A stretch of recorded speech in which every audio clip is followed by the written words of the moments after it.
사랑하는 성도 여러분, 11월의 첫째 주일입니다. 다음 주일은 성례주일로, 그리고 셋째 주일은 추수감사주일로 지나게 되어집니다.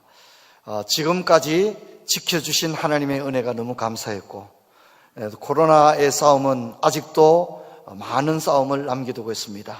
하나님께서 앞으로도 우리와 함께 하시고 지켜주실 줄로 믿습니다.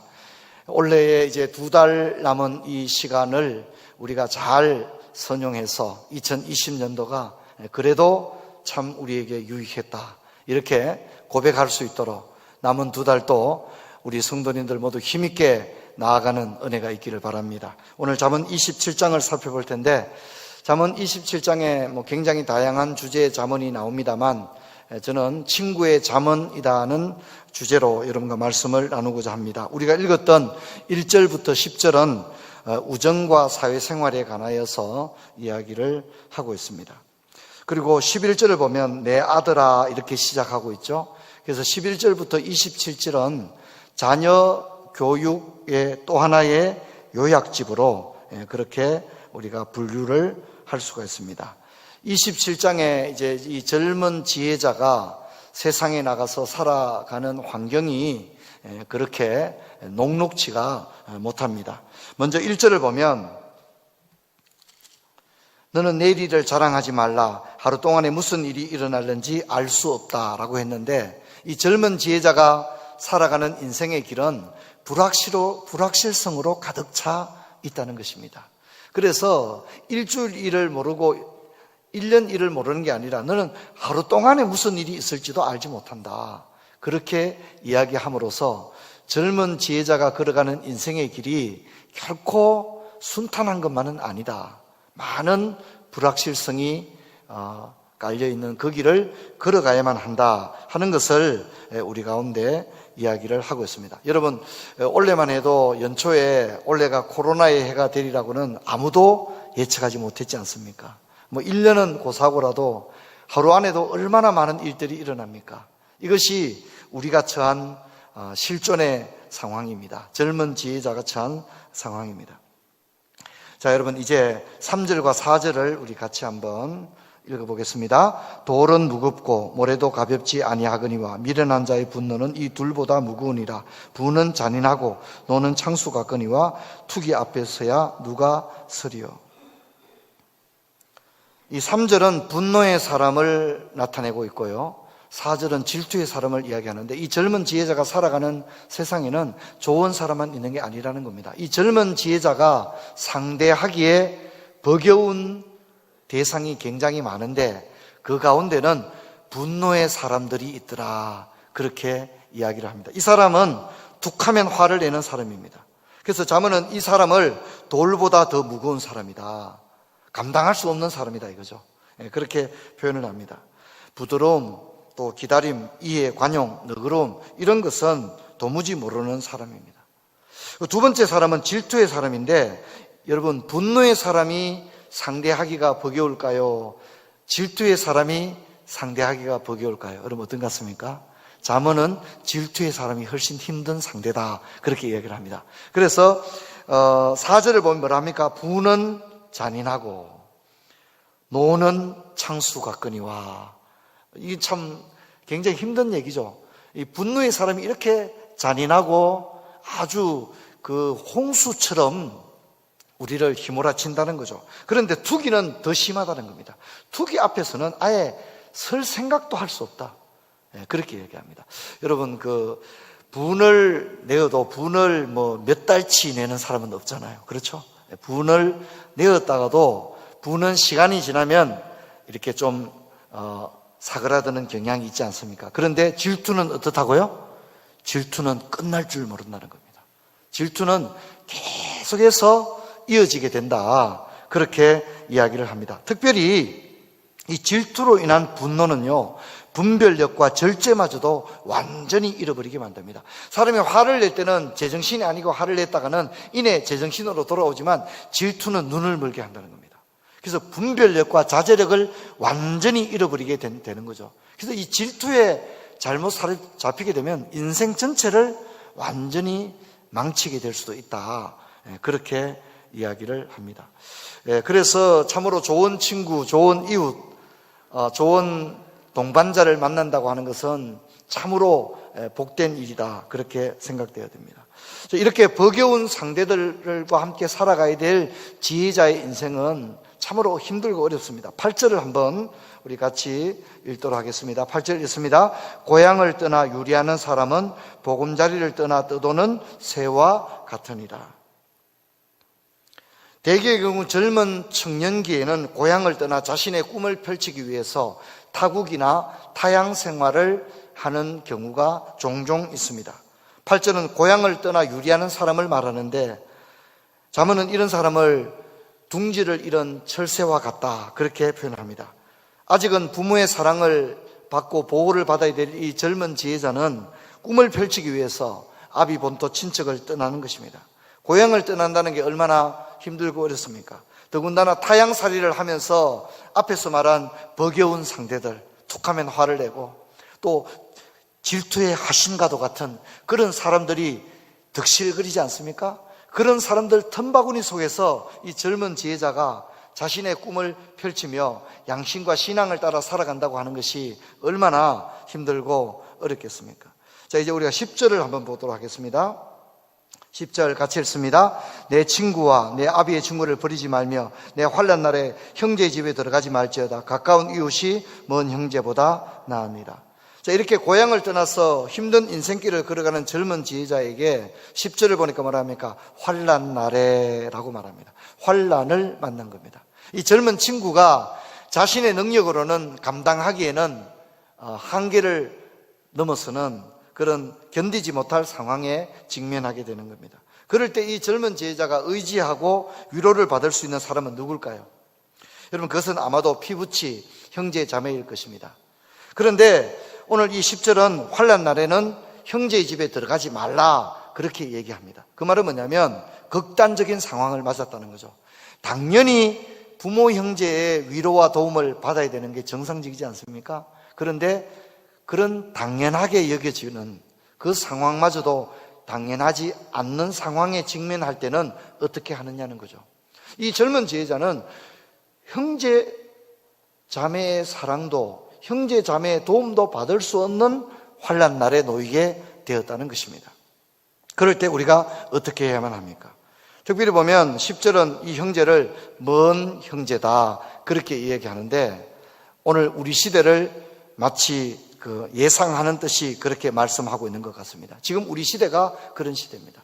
지금 우리나라는 1인 가구가 가장 많습니다. 가구 형태 가운데 혼자 살아가는 주거 형태가 우리나라 전체에서 가장 많습니다. 예전에는 어땠습니까? 할아버지, 할머니, 아버지, 어머니, 심지어 어떤 가정은 삼촌과 고모도 같이 산 그런 가정들이 있을 겁니다. 그리고 대개의 경우 어쩌죠? 6남매, 그렇게 살아갔으니 집에서 얼마나 많은 사람이 살았습니까? 제가 우스갯소리로 그런 얘기 한 적이 있습니다만, 제가 지금은 그런 꿈을 안 꾸지만 예전에 꿈을 꿀 때 학교에 이제 늦잠을 자고 학교에 늦게 된 거예요. 그럼 빨리 부랴부랴 학교를 가야 되는데, 제가 꼭 꿈을 꿀 때 어떤 꿈을 꾸냐면 양말이 없는 거예요. 양말.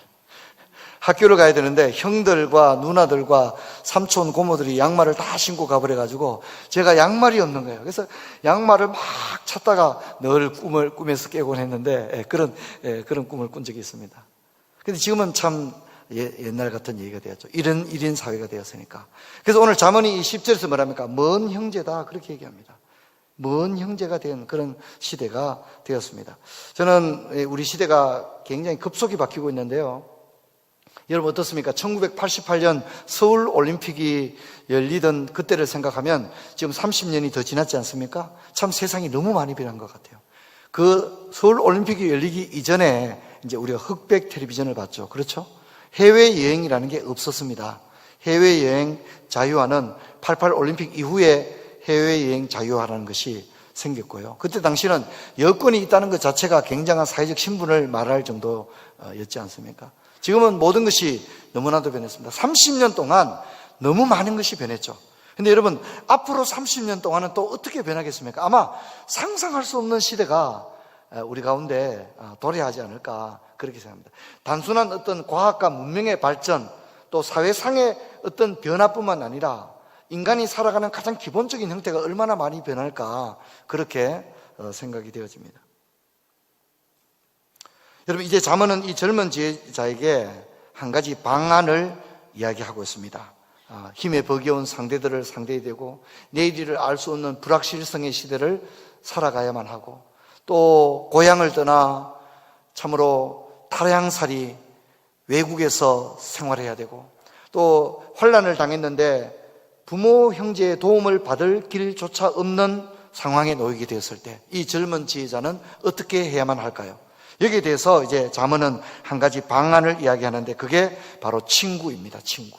자, 우리가 5절과 6절 같이 한번 읽어보면 좋겠습니다. 제가 이제 지금부터 다루는 이 부분은 가정예배 드릴 때 자녀들과도 대화를 조금 충분히 나누면 좋겠다고 생각해요. 왜냐하면 이것은 우리 자녀들에게 진짜 필요한 이야기이기 때문입니다. 5절과 6절 같이 읽겠습니다. 면책은 숨은 사랑보다 나으니라. 친구의 아픈 책망은 충직으로 말미암는 것이나 원수의 잦은 입맞춤은 거짓에서 난 것이니라. 5절을 보면 참된 친구는 기꺼이 친구에게 책망을 한다는 겁니다. 면책을 한다는 것은 꾸짖는다는 얘기죠. 이 책망은 우정이라는 바탕에서 신뢰라는 기초에서 나오는 것이기 때문에 결코 이 친구 사이를 파국으로 끌고 가지는 않습니다. 그래서 친구 사이에는 다른 사람은 감히 할 수 없는 얘기를 친구들은 해줄 수 있다는 거죠. 야, 저러다가 갈라서는 게 아닌가, 친구 사이 영영 떠나는 거 아닌가, 그럴 정도의 심한 말들도 친구들은 거침없이 한다는 거죠. 하지만 우정과 연대에 기초를 두고 있는 충고를 하기 때문에 이 두 사람의 우정의 관계는 결코 위기를 겪지 않는다는 것입니다.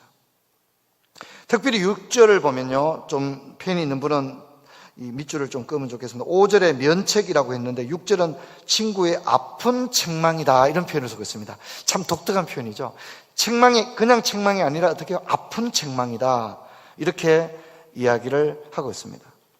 친구를 살려내기 위해서는 친구에게 정서적인 상처, 자존심의 상처가 나는 한이 있더라도 자존심의 상처를 내서라도 친구를 구할 수만 있다면 충직으로 말미암은 권면을 한다는 것입니다. 그래서 6절은 여기에 대해서 친절한 설명을 덧붙이고 있는데요, 이제 5절의 면책과 6절의 아픈 책망은 제가 우호적인 상처다, 이렇게 제가 표현을 했는데요, 이것은 이제 같은 얘기죠. 같은 이야기입니다. 그리고 이제 5절에 보면 그 반대편의 이야기가 나오죠. 숨은 사랑. 숨은 사랑, 이런 얘기입니다. 그때 내가 그 얘기 진짜 해주려고 했는데 네가 상처받을까 봐 내가 얘기 못 해줬다. 이게 숨은 사랑입니다. 마음에 친구에 대한 우정이 없는 건 아니었는데 얘기를 안 하고 지나간 거예요. 모른 척하고 지나간 거. 나는 알고 있었는데 친구한테 얘기를 안 해주고 지나간 거죠. 그걸 뭐라 한다고요? 숨은 사랑이다, 그렇게 얘기합니다. 자, 그리고 이제 이게 6절에 와서는 잦은 입맞춤이라고 말하는데 친구에게 지금 입맞춤을 해야 되는 게 아니라 뭐요? 친구에게 따끔하게 말을 해줘야 되는데 입맞춤을 해주는 거예요. 괜찮아, 세상 다 그런 거 아니겠어? 이렇게 오히려 친구를 두둔해주게 되는 거죠. 이런 것을 볼 수 있습니다. 여러분, 인간관계에는 용기가 필요합니다. 하지만 대부분의 사람들은 숨은 사랑을 선택합니다. 지나고 난 다음에 친구가 사업에 실패했는데 막 투자도 하고 막 그렇게 한 거예요. 근데 나중에 지나고 나서 뭐랍니까? 그때 내가 그 얘기 진짜 해주고 싶었는데 네가 상처받을까 봐 얘기 안 했다. 그건 오늘 잠언이 이런 사랑을 결코 권장하지 않는다는 거죠. 이것은 사랑이 아니라는 거죠. 그렇게 이야기를 합니다. 사람들은 숨은 사랑을 선택하고 진심이 없는 입에 발린 말을 하기가 쉽습니다. 친구가 지금 상당히 위험한 상태인데 한번 생각해 보라고 이야기를 해줘야 되는데 입에 발린 말을 한다는 거죠. 잦은 입맞춤을 해준다는 거죠. 지금 서야 하는데 사람들은 잘하고 있다고 계속 가라고 말합니다. 지금 계속 가야 하는데 사람들은 그만두라고 이야기를 한다는 거죠. 정말 관계가 절단나는 한이 있어도 충원을 해주는 친구가 옆에 있어야 하는 것입니다. 물론 우리에게는 충고를 해줄 수 있는 사람이 많습니다. 누가 있죠? 첫째는 부모님들이죠.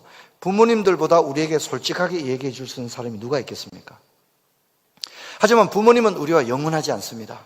부모님은 늙어가고 우리보다 먼저 세상을 떠나게 됩니다.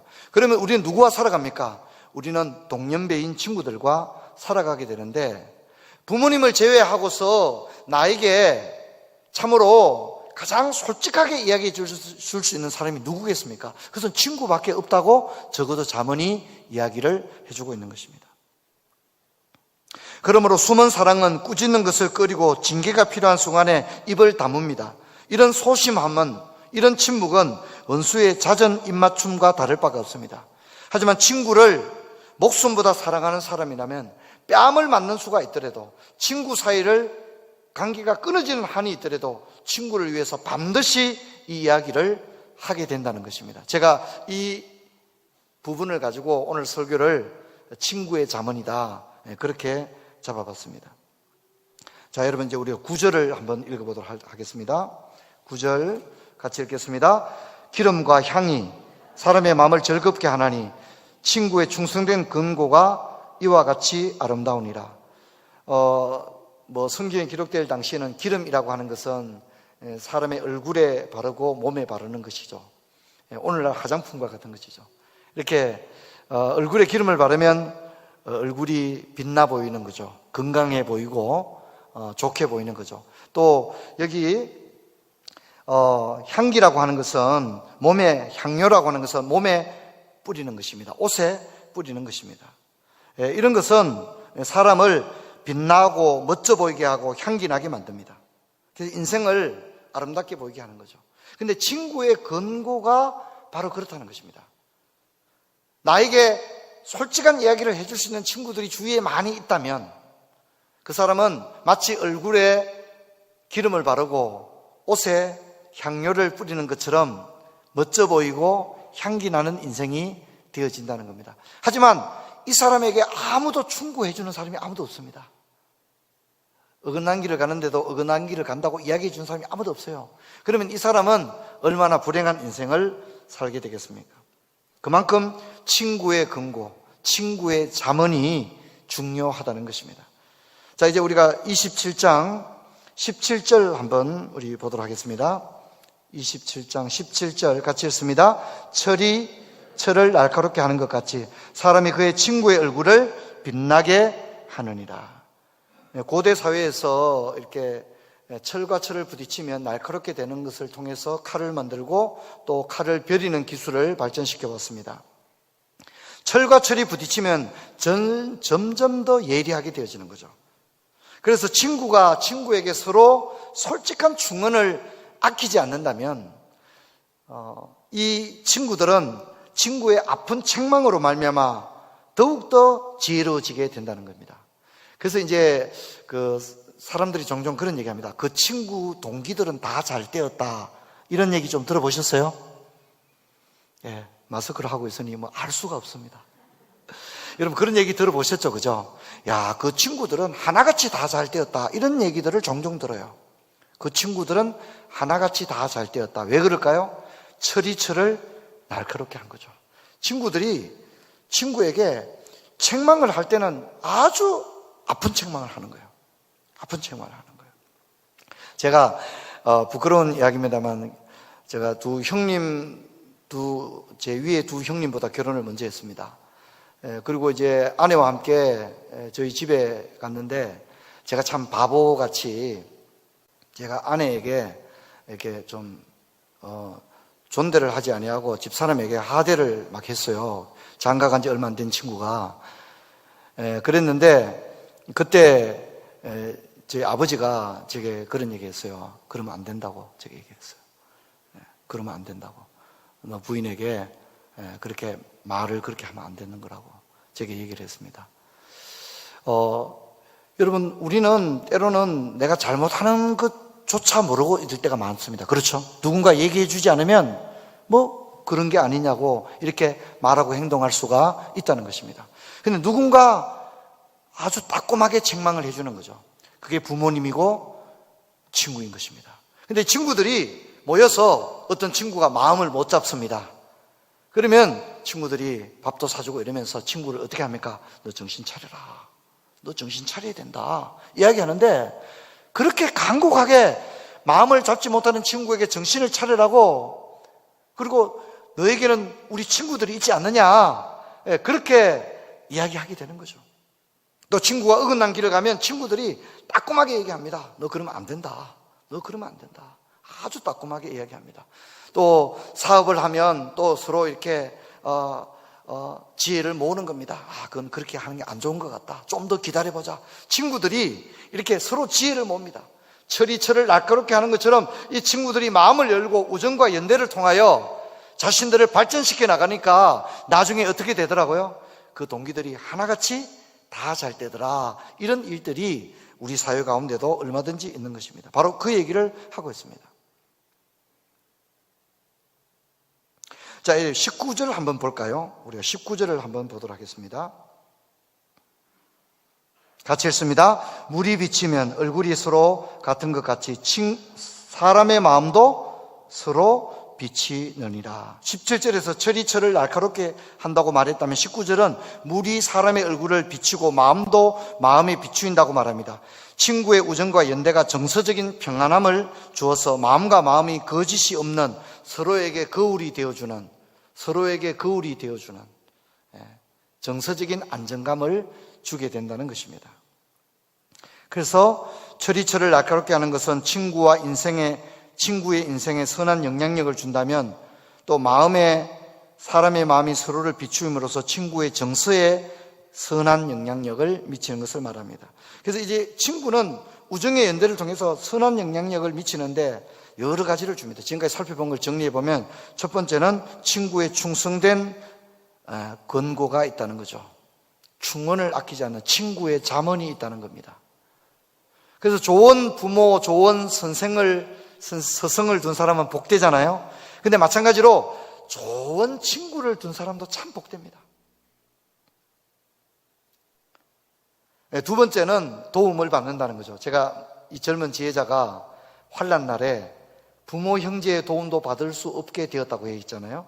고향을 떠나 유리하고 힘에 버겨운 상대들 사이에서 살아남아야 되고, 그럴 때 이 사람에게 도움을 주는 사람이 누구라고요? 친구다. 그렇게 이야기를 하고 있는 것입니다. 세 번째는 발전하는 거예요. 친구 때문에 발전하는 거예요. 친구들 때문에 사업도 훨씬 더 잘하게 되었고, 사업의 위기의 순간도 지혜롭게 넘기게 되었고, 또 인생을 살아가면서 많은 어려움이 있었는데 친구들의 위로로 인하여 이기게 되는 거죠. 그래서 발전하는 인생을 살게 되는 겁니다.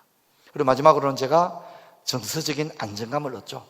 든든한 친구들이 있으면 참 정서적으로 어떻습니까? 굉장히 안정이 되어지는 것입니다. 이런 것들을 주는 겁니다. 저는 특별히 친구의 잠언을 오늘 아픈 책망, 충성된 권고라고 말하고 있는데, 진정한 친구는 관계가 깨어질지라도 바른 말을 해줍니다. 친구는 자존심에 상처가 나는 한이 있어도 바른 말을 해줍니다. 그것은 친구를 잃고 싶지 않기 때문인 거죠. 이것이 친구의 잠언입니다. 그래서 이런 친구를 둔 사람은 망하지 않습니다.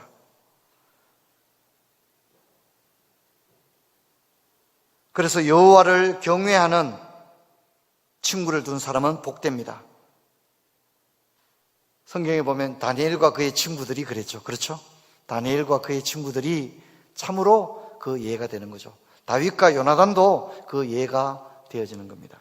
그래서 잠언에서 말이죠, 최상의 조합은 이 지혜로운 젊은 지혜자의 주위에 여호와를 경외하는 그런 지혜로운 친구들이 많은 것이 잠언이 말하는 최상의 조합입니다. 어릴 때는 아버지의 잠언을 들으면서 성장하고, 인생의 중년과 노년기에는 누구의 잠언을 듣는다고요? 친구의 잠언을 들을 수 있는 사람. 물론 이 친구는 세상 친구가 아닙니다. 여호와를 경외하는 친구. 그래서 여러분 이제 자녀들이 생일이라고 친구들과 모임을 하고 오면 뭐 이렇게 엄마 누구도 오고 오늘 누구도 같이 왔어, 오랜만에 만났어, 그렇게 얘기하면 그 친구들 중에 적어도 한 사람은 뭡니까? 여호와를 경외하는 그런 친구의 잠언을 들려줄 수 있는 그런 친구가 있어야 되는 거죠. 여러분, 우리도 그래야 되지만 우리 자녀들도 그렇게 되기를 주의 이름으로 축원합니다. 그것이 얼마나 복되다는 것을 잊지를 말아야 합니다. 인생의 동반자인 배우자가 그렇다면 그건 당연히 더 말할 나위 없이 좋은 것이 됩니다. 지난번에도 말씀드린 대로 우리는 좋은 친구를 둔 사람들입니다. 그 친구는 다름 아닌 예수 그리스도입니다. 그분은 제자들에게 자신을 친구라고 하셨고 친구를 위해 목숨을 버리는 것이 최상의 사랑이라고 하셨는데 실제로 그분은 그렇게 하셨습니다. 그분이 우리의 주님이십니다. 여러분, 저와 여러분도 잠언의 사람이 되시고 우리의 친구들도 잠언의 사람이 되기를 주의 이름으로 축원합니다. 우리의 자녀들도 그렇게 되기를 바랍니다. 그래서 어릴 때는 부모님의 잠언을 듣고 인생의 중년과 노년에는 친구의 잠언을 들으면서 우리가 여호와를 경외하는 그 길에서 떠나지 않는 그런 은혜가 저와 여러분에게 있기를 주의 이름으로 축원합니다. 자리에서 일어나겠습니다. 하나님 아버지, 감사합니다. 오늘 잠언 27장을 통하여 귀한 말씀을 들었습니다.